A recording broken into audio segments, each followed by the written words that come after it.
Olá, meus irmãos, minhas irmãs. Estamos de volta aqui a mais um Debatendo Joana de Ângeles. Desculpem, quero me pedir desculpas pelo meu afastamento durante 2020, mas vamos agora com força total em 2021, retomando nossos comentários. E hoje nós trazemos então um pouco da Joana de Ângeles em Jesus e o Evangelho, à luz da psicologia profunda, no capítulo 27, Chamados e Escolhidos. Este tema trata uma importante passagem das parábolas de Jesus, em que, quando ele traz, nos trabalhadores da última hora, trabalhadores esses que foram convocados para o trabalho na vinha, e alguns começaram no início da manhã, outros foram sendo chamados ao longo do dia, até que um trabalhador foi chamado na última hora, trabalhou apenas uma hora, mas o Senhor pagou o mesmo valor para todos os trabalhadores, pagou igualmente. E os da primeira hora se sentiram injustiçados, Por que estavam recebendo a mesma coisa, já que tinham trabalhado mais? E o Senhor disse: mas eu pago o que eu quiser, O teu olho, se o teu olho é mau e o meu é bom, eu não tenho nada com isso. Eu pago o que eu acho justo.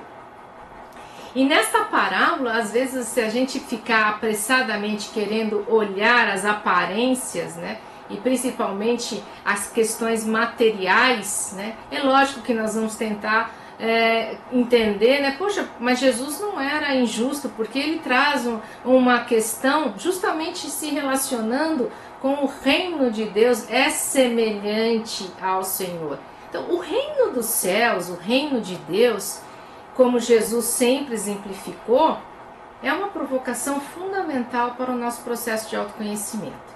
Nos estudos de Joana de Ângeles, nós vamos nos deparar frequentemente com a importância de nós olharmos para o reino de Deus que está dentro de nós, mais do que olharmos o que está fora de nós. Não vamos abdicar, porque estamos encarnados, não podemos deixar de nos relacionarmos com o que está fora de nós. Mas não é o mais importante. Não é o fato de eu estar trabalhando o dia inteiro, que isso vai fazer de mim um trabalhador melhor, com mais direitos, diz a parábola. Não, a parábola fala todos têm direitos iguais, mas nós podemos compreender que este trabalhador que ficou aguardando um dia inteiro para ser requisitado ao trabalho, e na visão do Senhor, se ele estava esperando é porque ele estava disponível. É também uma condição nossa, Nós podemos estar disponíveis para o trabalho e no momento ideal nós vamos reconhecer, todo esse esforço com a nossa dedicação. Nós vamos precisar, ser reconhecidos com a nossa dedicação, que quer dizer que os primeiros lugares eles são relacionados ao ego de Joana de Ângeles. O ego ele tem essa tendência, ele quer ser reconhecido em primeiro lugar, porque ele sente que ele está numa dominação do psiquismo. É ele que sabe as coisas, mas não é. Nós estamos neste momento nos dando conta da nossa consciência, e mesmo assim nem é uma consciência tão ampla. A nossa consciência é relativa, nós não damos conta de tudo. Grande parte daquilo que nós estamos nos relacionando e reconhecendo na vida fica inconsciente, vai direto para o inconsciente pessoal, porque o ego não consegue, a consciência não consegue reter tantas informações. Nós recebemos uma enxurrada de informações. E eu nem estou dizendo da mídia, que está nos trazendo frequentemente essas informações. Estou falando de tudo. Se nós estivermos numa sala com os nossos familiares e cada um falar uma coisa, nós não vamos conseguir reter tudo ao mesmo tempo. Vamos fazer escolhas, não é? Mas enfim, os primeiros lugares em que o ego tende a se colocar é justamente para que ele possa ser reconhecido pelos demais. mas ele também, nesse lugar de prazer, né, de poder que às vezes ele se coloca, ele fica numa ilusão, ele fica num processo ilusório de uma necessidade que no fundo não é o que a alma está pedindo, o que o self está precisando realizar. Muitas vezes nós perdemos tempo na nossa vida. E é essa relação que a parábola nos traz, de que o trabalhador não estava perdendo tempo, ele não estava perambulando, fazendo qualquer outra coisa, ele ficou aguardando ser chamado. O perder tempo, o estar adormecido, o esconder os nossos valores são metáforas, né? São simbolismos deste ser, desse indivíduo que fica preso na materialidade, no triunfo social, na dominação através de pequenos poderes, muitas vezes, não são nem efetivamente, né, graus de dominação efetiva. Às vezes a gente está numa condição superior, num grupo, numa instituição. Então, realmente, né, você precisa tomar decisões muito importantes, muito sérias, mas nem sempre é o caso. A maior parte das vezes a gente fica apegado nesses pequenos poderes que ao longo do tempo vão causando um vazio existencial, porque não faz sentido. O vazio existencial está diretamente relacionado com esse tempo perdido na egolatria, justamente porque é ilusório, justamente porque não nos trouxe a compreensão do sentido e do propósito da nossa existência neste momento. Também está relacionado com avareza, com compulsão e excessivamente, né, esses atos excessivos que a gente costuma se apegar, que tanto podem nos paralisar quanto podem nos adormecer e nós deixarmos de prestar atenção no que vai nos levar a avançar nesta encarnação. Nós temos um programa a cumprir e muitas vezes nós estamos distraindo as nossas necessidades com outras coisas, né? Isso acontece e quando você perde esse tempo e até tem uma vitória, alcança uma vitória em relação a isso, né? Disputou o poder, conseguiu e fica ali. Será que dura muito tempo? A gente pôde perceber no ano passado, 2020, estamos ainda percebendo que nós perdemos tempo com coisas frívolas. E vem uma pandemia que nos mostra que nós não devemos perder este tempo. Nós precisamos começar agora.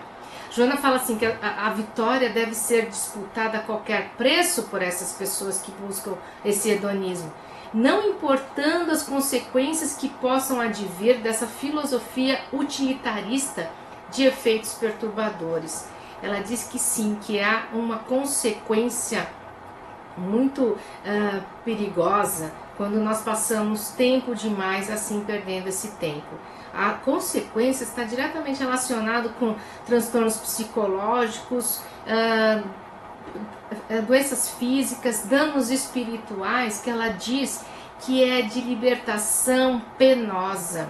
O espírito, então, que ficou preso tempo demais nessa materialidade, através do ego, desta personalidade, ele vai ter que colher os frutos de muitos outros experiências, seja na erraticidade ou aqui encarnados. Ele vai ter que colher os frutos dessa falta de comprometimento com o que ele deixou de cumprir.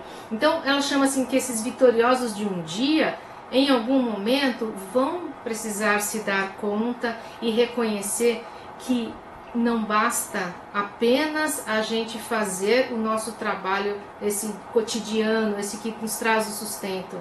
Nós precisamos nos dedicar mais um pouquinho, às vezes bastante, dependendo daqueles que estão conosco, fazer realmente, porque há muitos necessitados, né? Muitas pessoas precisam de orientação, precisam de alimentos, precisam de encaminhamentos, e às vezes nós não estamos prestando atenção nisso. Uma outra questão importante que a gente precisa olhar são para as nossas dificuldades familiares que nós enfrentamos na pandemia. Muitas disputas de casais ou mesmo entre familiares de outras relações na pandemia precisaram se olhar novamente, precisaram conviver diariamente. E isso não foi fácil. Muitos tiveram dificuldade, acabaram não sucumbindo, né? E nesse momento se separando. A separação de um casal que não teve o tempo de trabalhar, negociar as diferenças, né? É algo que a gente em algum momento vai precisar rever. Então, quando tiver uma dificuldade, primeiro trabalha, primeiro conversa, primeiro se relaciona com isso. Nossas relações, né, casamento, família, pai, mãe, eles não são à toa, nós estamos aqui com um compromisso. Então, se relacionar, que é o fundamental, né? Joana fala em muitas obras, né, do quanto nós temos esse compromisso de relacional. Também nos desafia, porque vai chocar às vezes com valores, com ideias que a gente quer diferenciar. Tá certo, nós podemos nos diferenciar, mas a relação, né, chegar num ponto em comum, numa negociação, é possível e necessário, especialmente quando nós temos diferenças muito sérias para lidar, né? Então, a Joana, ela traz nessa passagem do Jesus Evangelho, à luz da psicologia profunda, o capítulo 27, né? Sucede, né, que muitos desses que nós estamos chamando de trabalhadores, ora engajados na renovação, retornaram ao proscênio terrestre para darem cumprimento aos deveres que ficaram interrompidos na retaguarda, em outras reencarnações fracassadas. Agora recomeçam em condições melhores. Olha só que interessante. Olhando para a parábola dos trabalhadores, esses trabalhadores somos todos nós, não é? Não necessariamente no sentido do trabalho, mas da relação. Nós muitas vezes nos perdemos em relações anteriores e agora estamos recebendo essa nova encarnação para recomeçarmos em condições melhores. Mas quem é que muitas vezes está no meio do caminho e atrapalha? O ego. O ego, ele fica querendo que a sua vontade seja feita. Ele esqueceu, né, que o espírito fez um compromisso. O espírito, então o ego, nessa encarnação, esqueceu que fez um compromisso e não vou assumir, não vou querer, não quero passar trabalho, não quero mais ceder. E assim a gente vai nos atrasando, não é? Então vejam que como nós estamos reconhecendo com Jesus que realmente, né, muitos serão chamados, muitos serão requisitados para este trabalho de regeneração. Porque é inadiável, diz a mentora. A regeneração é inadiável. Ela vai passar obrigatoriamente pelo autoconhecimento. Portanto, muitos de nós fomos chamados já em muitas outras encarnações e dormimos e esquecemos de assumir o trabalho, né? Só que poucos serão os escolhidos, porque o trabalho é árduo, porque muitas vezes nós vamos precisar ainda de outras oportunidades. Nós teremos, não precisamos nos duvidar a respeito da oportunidade que estamos recebendo para cumprir a nossa tarefa. Deus nunca desampara e Ele vai sempre dar o trabalho ao trabalhador que estiver pronto aguardando, né? Já dizia André Luiz, né? Quando o trabalho em André Luiz, né? É um mentor de André Luiz que disse que quando o trabalhador está pronto, o trabalho aparece. E para a gente finalizar, nesta passagem do capítulo 27, ela diz assim: o trabalhador convidado pela consciência lúcida do dever é estimulado a superar o ego e simultaneamente deverá preparar a sociedade para a reencarnação de milhões de missionários do bem. Preparar a terra para ser um lugar de bem, não é? de missionários do bem e da caridade, que logo mais brilharão no mundo em sombras como estrelas polares, apontando novos rumos para a humanidade, cansada de gozo e de prazer, sequiosa de paz e renovação.